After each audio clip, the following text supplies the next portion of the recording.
A state of ripe emergency. In the emerald heart of a Sumatran jungle, where the air was thick with the perfume of frangipani and damp earth, lived Boni. Boni was a bonanza, a rare and wonderful creature whose body was a splendid curve of sunbeam yellow banana, his skin smooth and flawless. His two ends were crowned with resilient green tips, and his face was defined by two expressive brown spots that served as his eyes, capable of conveying a universe of emotion, from sheer joy to absolute terror. Boni's home was a sturdy pisang kapok plant, a sturdy cousin to the more common banana tree. He lived a peaceful life, swaying gently in the tropical breeze alongside his siblings. But peace for a bonanza is as fleeting as a cool morning. For Boni had awakened that morning with a profound and alarming realization. Overnight, he had crossed the threshold from pleasantly firm to gloriously, perfectly, and catastrophically ripe. His skin had lost its greenish tinge, becoming a uniform, vibrant yellow. His aroma, once a faint, grassy scent, had deepened into a potent, sweet fragrance that promised creamy, delectable flesh within. It was a scent that acted as a dinner bell for the entire jungle. "By the bruised peel of my ancestors," Boni whispered, his voice a soft, mushy squeak. He was in a state of ripe emergency. His fears were confirmed moments later. A shadow swung through the canopy, chattering loudly.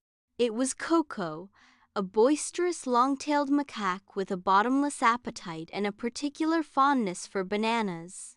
"Ooh, à la carte, and perfectly timed," Koko chattered, his eyes locking onto Boni with unnerving accuracy. "Koko, we can talk about this," Boni squealed, clinging to his stem. "Talking is not on the menu," Koko replied, reaching a hairy, grasping hand. This was it, time for the unpeeling pendulum. Boni began to swing his body violently back and forth on his stem, building momentum. Koko lunged. At the precise moment, Boni swung with all his might, not away from Koko, but towards a large, overripe papaya hanging from a neighboring tree. He smacked into it with a soft thwump. The papaya, already on the verge of collapse, exploded. A torrent of sticky orange goo and black seeds showered Koko, plastering his fur and blinding him momentarily. "Gah! My eyes! It burns!" Koko shrieked, wiping frantically at his face. Seizing the opportunity, Boni let go of his stem. He plummeted downwards, landing with a soft, squishy thud on the broad, welcoming leaf of a giant taro plant below. The antarchy on the forest floor. The forest floor was a world of new dangers. As Boni lay there, catching his breath, he heard a new sound. A rhythmic, marching cadence. Click, click, click. He turned his brown spot eyes downward. A battalion of leafcutter ants, 1,000 strong, was marching in a perfectly straight line. At the front was a sergeant ant, noticeably larger and holding a tiny shard of quartz like a spear.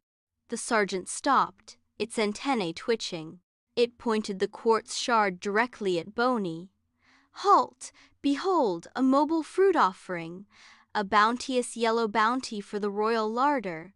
Forward, my sisters, we shall carve a path to glory." Boni froze. He couldn't swing away. There were no stems. He was trapped. The ants advanced, their mandibles clicking with anticipation. As the first scout ant reached his foot, an idea, born of pure desperation, sprouted in his mind. Next to him, a magnificent orb-weaver spider had spun a web, bejeweled with morning dew. Boni, using his own natural, slight stickiness, carefully reached out and pilfered the largest, most perfect dewdrop. He then rolled it directly into the path of the advancing ant column. The lead scout, focused on the prize, stepped onto the droplet. Its 6 legs splayed in 6 different directions. It slipped spectacularly, crashing into the ant behind it, which crashed into the next, and the next. The perfect, disciplined line devolved into a chaotic, clicking pileup of furious ants, their sergeant squeaking orders that were lost in the commotion. Retreat! Retreat is not an option. Form a phalanx. You there, mind your mandibles. Boni didn't wait. He scrambled off the taro leaf and began a desperate, wobbly sprint on his 2 green-tipped feet towards the sound of rushing water. The grotto of slightly unripe salvation. Boni's goal was the safe spot, a legendary place spoken of in hushed tones among ripe fruits. It was a hidden grotto behind the powerful, singing water, a waterfall known to humans as Air Turgeon Singzing.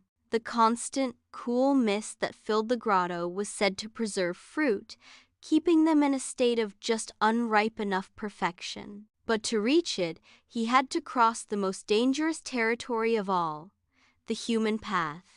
He pressed himself against the trunk of a cinnamon tree, peering out. The path was clear. Taking a deep breath, he made a run for it. His yellow form was a bright beacon against the dark earth. He was halfway across when a new shadow fell over him, a small, 2-legged shadow. It was a little girl named Sari, her hair in 2 neat braids, a woven basket in her hand. She stopped, her eyes widening in disbelief. "A walking banana!" she gasped, her voice full of wonder, not hunger. Boni froze, his brown spots wide with terror. This was it, the inevitable end. He imagined being peeled, sliced, and served with ice cream. He squeezed his eyes shut, waiting for the final grab. But it didn't come. Instead, he felt a gentle poke on his side. "You're so soft," Sari whispered. "And you look scared." Boni cautiously opened one eye. Sari wasn't reaching for her knife. She was smiling. She carefully scooped him up, her hands warm and surprisingly gentle. He braced himself to be placed in the basket with the other fruits, but she walked right past her family's wooden rumah panggung and the smoky kitchen where he could smell other foods sizzling. She carried him all the way to the roaring curtain of the singing water. With practiced ease, she ducked behind the cascade into the grotto Boni had only dreamed of. It was real! The air was cool and filled with a shimmering mist. The rocks were covered in a soft green moss. Other fruits were there, a slightly wrinkled salak and a guava that was still a little too hard. They were safe. "You'll be safe here," Sari said, placing him gently on a velvety bed of moss. "No one will eat you." She gave him one last smile before disappearing back through the waterfall. The guardian of the grotto. Boni breathed a sigh of profound relief. He was safe. He was slightly bruised from his adventures, and one of his green tips was bent, but he was whole. As the days turned into weeks, Boni became the self-appointed guardian of the grotto of slightly unripe salvation. He learned the rhythms of the place.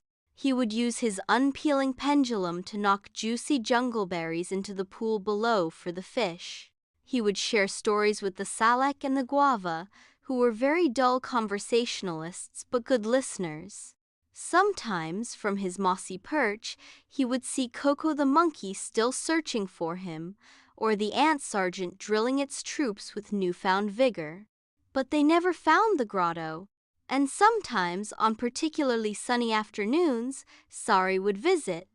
She never tried to take him, never told anyone his secret.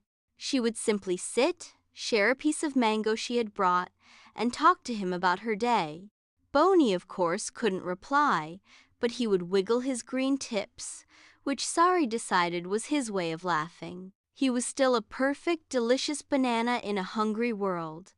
But in his hidden grotto, behind the roaring waterfall, Boni the Bonanza was no longer just a potential snack. He was a survivor, a guardian, and, most wonderfully of all, he was a friend.